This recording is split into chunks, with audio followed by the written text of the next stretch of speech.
नमस्कार। Learning YouTube channel में आप सभी का स्वागत है। मैं पूजा शाह एजुकेशन साइकोलॉजी के एमसीक्यू लेकर आई हूँ, साथ ही उसकी व्याख्या भी है प्रश्नों के। प्रश्न उत्तर की शुरुआत करने से पहले आप मेरे लर्निंग यूट्यूब चैनल को सब्सक्राइब करें, लाइक करें और अपने उत्तर को कमेंट बॉक्स में दें। प्रश्न,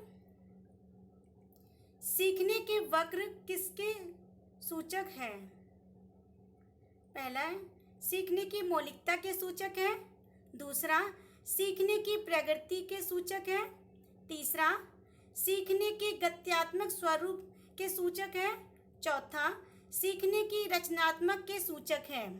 तो इनमें से कौन सा उत्तर सही है? आप भी इसका उत्तर कमेंट बॉक्स में दें। सही उत्तर है 2, सीखने की प्रगति के सूचक। अब इसकी व्याख्या देखिए। सीखने की प्रगति के जो सूचक, सीखने के वक्र सीखने की प्रगति का सूचक है, क्योंकि जो सीखने की मौलिकता, गत्यात्मकता एवं रचनात्मकता सृजनात्मक कार्यों से संबंधित है। अतः सीखने की जो वक्र सीखने की प्रगति का सूचक है। प्रश्न, स्पीयरमैन 1904 के अनुसार तर्क करने की क्षमता और समस्या समाधान करने की क्षमता कहलाती है। पहला, जी कारक। दूसरा, एस कारक। तीसरा, विशिष्ट बुद्धि। चौथा, सांस्कृतिक बुद्धि। तो इसमें से कौन सा उत्तर सही है? सही उत्तर है जी कारक। जी कारक सही उत्तर है। अब इसकी व्याख्या देखते हैं। जी कारक, ब्रिटेन के मनोवैज्ञानिक स्पीयरमैन ने बुद्धि के द्विकारक के सिद्धांत के अनुसार बुद्धि संरचना को दो कारकों से मिलाकर बनी है, सामान्य योग्यता कारक जी फैक्टर और विशिष्ट योग्यता कारक एस फैक्टर। प्रश्न, निम्नलिखित में से कौन सा भूलने का कारण नहीं है? यहाँ कहा गया भूलने का कारक नहीं है। पहला, पुनरावृत्ति का अभाव। दूसरा, मानसिक द्वंद्व। तीसरा, सीखने की मात्रा। चौथा, शिक्षक की योग्यता। सही उत्तर है शिक्षक की योग्यता। चौथा उत्तर सही है। व्याख्या, अधिगम क्रिया अंतर्गत बालकों में भूलने की प्रवृत्ति उनमें उत्पन्न मानसिक या शारीरिक दोष के कारण होती है। जैसे मानसिक जो द्वंद्व, पुनरावृत्ति का अभाव एवं सीखने की मात्रा अधिकता की स्थिति में बालकों के भूलने के कारणों में किसी भी प्रकार से शिक्षक का योगदान नहीं होता है। मतलब जो बालक जो भूलते हैं उसमें शिक्षक का कोई योगदान नहीं होता है।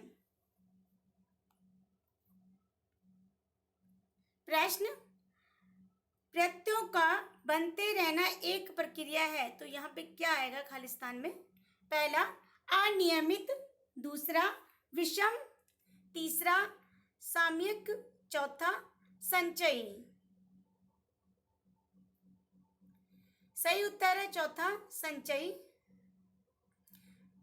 प्रत्ययों के बनते रहना एक संचयी प्रक्रिया है। क्या है ये? संचय क्या एक प्रक्रिया है जिसके अंतर्गत अलग अलग तथ्यों का संग्रह करके प्रत्ययों का निर्माण किया जाता है। संचय का जो तात्पर्य इकट्ठा करना होता है, संग्रह करना होता है। प्रश्न, अब ये खालिस्तान यहाँ पे बताना है क्या आएगा। जन्मजात व्यक्तिगत गुणों का योगफल है। पहला, निरंतरता। दूसरा, समानता। तीसरा, वंशानुक्रम। चौथा, युयुत्सा। सही उत्तर है तीसरा, वंशानुक्रम।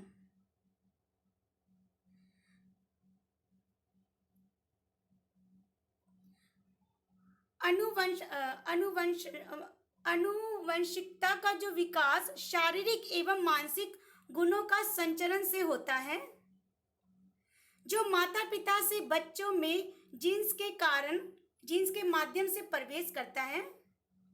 इसी के द्वारा वंशानुक्रम का निर्धारण भी होता है।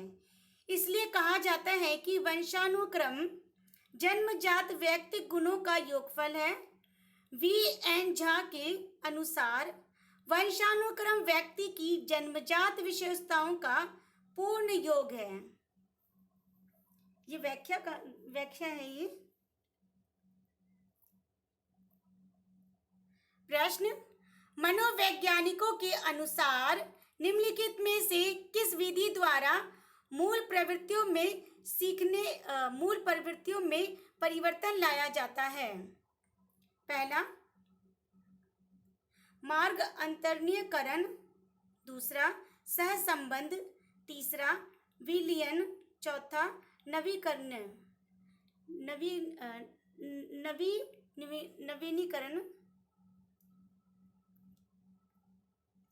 सही उत्तर है मार्ग अंतर्नियकरण।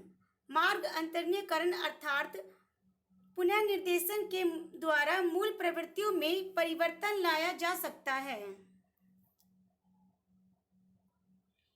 पहला उत्तर सही है। प्रश्न, पियाजे के संज्ञानात्मक विकास सिद्धांत में अमूर्त तर्क एवं परिपक्व नैतिक चिंतन किस अवस्था की विशेषता है? पहला, पूर्व संक्रियात्मक अवस्था, दूसरा संवेदनात्मक गामक अवस्था, तीसरा औपचारिक संक्रियात्मक अवस्था, चौथा मूर्त संक्रियात्मक अवस्था। और ये तो इनके 4 अवस्थाओं की बात कही गई। अब इसमें से कौन सा सही है? सही उत्तर है औपचारिक संक्रियात्मक अवस्था। तीसरा उत्तर सही है। अब इसकी व्याख्या, पियाजे के संज्ञानात्मक विकास की जो है वो 4 अवस्था है। यहाँ से प्रश्न अक्सर पूछे जाते हैं। 4 अवस्था है। पहला, संवेदनात्मक गामक अवस्था जो जन्म से 2 वर्ष तक, दूसरा है पूर्व संक्रियात्मक अवस्था जो 2 से 7 वर्ष, तीसरा मूर्त संक्रियात्मक अवस्था 7 से 11 वर्ष, चौथा औपचारिक संक्रियात्मक अवस्था 11 से 14 वर्ष, चतुर्थ अवस्था में बालक में चिंतन में पूर्ण क्रमबद्धता आ जाती है तथा अमूर्त तर्क एवं परिपक्व नैतिक चिंतन का विकास हो जाता है।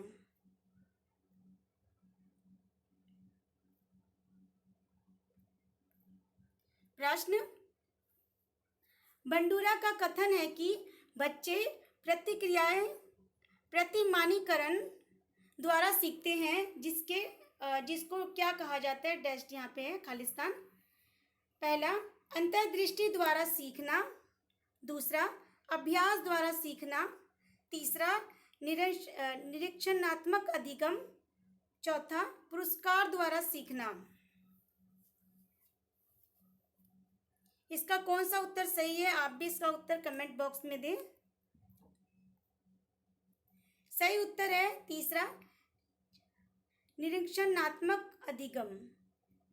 व्याख्या, अल्बर्ट बंडूरा के द्वारा अधिगम के क्षेत्र में सामाजिक अधिगम सिद्धांत का प्रतिपादन किया गया था। इसके अनुसार बच्चे प्रतिक्रियाएं प्रतिमानीकरण द्वारा सीखते हैं, जिसे निरीक्षणात्मक अधिगम भी कहा जाता है, जिसमें बच्चे अपने से बड़ों के व्यवहार का निरीक्षण करके उसी तरह के व्यवहार को प्रदर्शित करता है। प्रश्न, औसत बुद्धि वाले बालकों की बुद्धि लब्धि IQ के बीच होगी, कितनी होगी? यहाँ पूछा गया है। पहला 70 से 89, दूसरा 50 से 59, तीसरा 90 से 109, चौथा 110 से 129। सही उत्तर है तीसरा 90 से 109। व्याख्या, साइमन बिने परीक्षण का प्रयोग करके मनोवैज्ञानिक टर्मन ने वर्ष 1916 में बुद्धि लब्धि के वितरण की तालिका तैयार की। बुद्धि लब्धि बालक जो है 130 से अधिक, प्रतिभाशाली 81 से 90, मंद बुद्धि 121 से 130, प्रखर बुद्धि जो है वो 70 से 80, अल्प बुद्धि 111 से 120, तीव्र बुद्धि जो है वो 71 से कम, और जो बुद्धि जो है जुड़ कम, और जुड़ बुद्धि जो है 91 से 110, सामान्य बुद्धि जो 91 से 110। तो ये पूरा बताया गया है, व्याख्या है। प्रश्न, अधिगम का क्रिया प्रसूत अनुबंधन सिद्धांत खालिस्तान यहाँ पे द्वारा किया गया था। पहला थॉर्नडाइक, दूसरा पावलोव, तीसरा टॉलमैन, चौथा स्किनर। सही उत्तर है चौथा स्किनर। अधिगम का जो क्रिया प्रसूत अनुबंध मनोवैज्ञानिक V.F. स्किनर द्वारा किया गया था, और इस सिद्धांत के अनुसार एक ही क्रिया के बार बार करने से व्यक्ति में परिपक्वता आ जाती है। स्किनर ने इस सिद्धांत का प्रयोग चूहा एवं बिल्ली पर किया था। चूहे पर किया गया प्रयोग माना गया, चूहे पर जो प्रयोग किया गया वो प्रमुख माना गया था।